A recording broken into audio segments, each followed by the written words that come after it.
In the land of Egypt, where golden sands stretched as far as the eye could see, there lived a young Hebrew man named Joseph. His life had been a tumultuous journey from the pit where his jealous brothers had thrown him to the grand palace of Pharaoh himself. But it was in the heart of Egypt that Joseph's path would intersect with destiny. One day, as Joseph walked by the banks of the Nile, he saw a vision, a maiden of ethereal beauty. Her eyes sparkled like the stars and her skin glowed like the moon. Her name was Asenath, daughter of Potipherah, the Egyptian priest of On. She moved with grace, her laughter like a melody that danced on the desert breeze. Joseph's heart skipped a beat. He knew he was a foreigner, an outsider in this land, yet he couldn't tear his gaze away from Asenath. She was a mystery, an enigma wrapped in linen robes, and so he vowed to unravel her secrets. Joseph approached Asenath, his heart pounding. "Fair maiden," he said, "I am Joseph, a servant of Pharaoh. May I know your name?" Asenath's eyes narrowed. "You are a Hebrew," she replied, her voice cool. "My father worships Ra, the sun god. Our paths should not cross." Joseph's hope wavered, but he persisted. "Yet, our hearts beat beneath the same sky. Is there no room for love beyond borders?" Asenath turned away. "My heart belongs to Egypt," she said. "Go back to your people."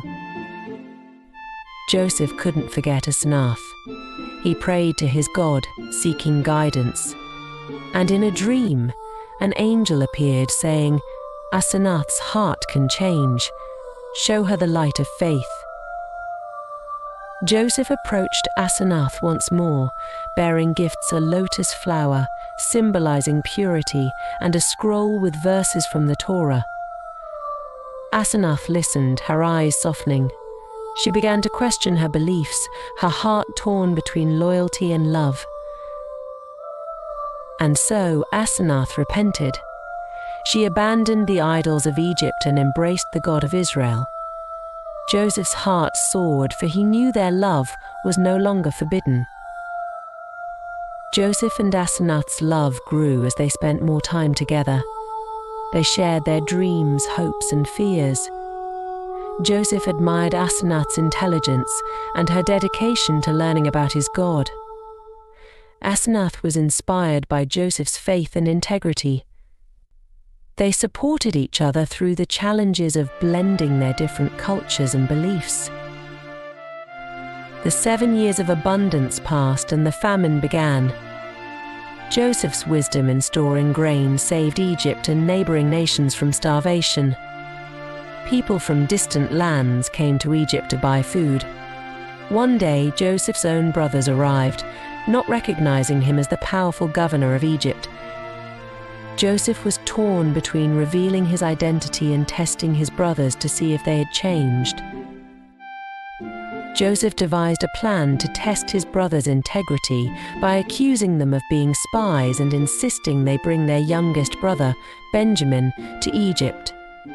When they returned with Benjamin, Joseph could no longer contain his emotions. He revealed his identity, and there was much weeping and rejoicing. Joseph's brothers were filled with remorse for their past actions, and Joseph forgave them, recognizing God's hand in his journey. Joseph invited his father, Jacob, and his entire family to live in Egypt. They settled in the land of Goshen, where they prospered. Joseph and Asenath worked together to bridge the gap between their two cultures, showing that love and faith could transcend any differences. Their story became a testament to the power of forgiveness, faith, and unity. Joseph and Asenath's love story was passed down through generations, inspiring many. They showed that true love could overcome any barrier, and that faith could guide one through the darkest times. Their legacy was one of unity, forgiveness, and a love that knew no borders.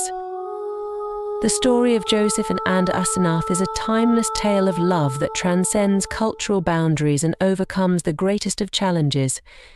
It reminds us that with faith, forgiveness, and love, we can bridge any divide and create a legacy that inspires future generations. Thank you for joining us on this joyful adventure.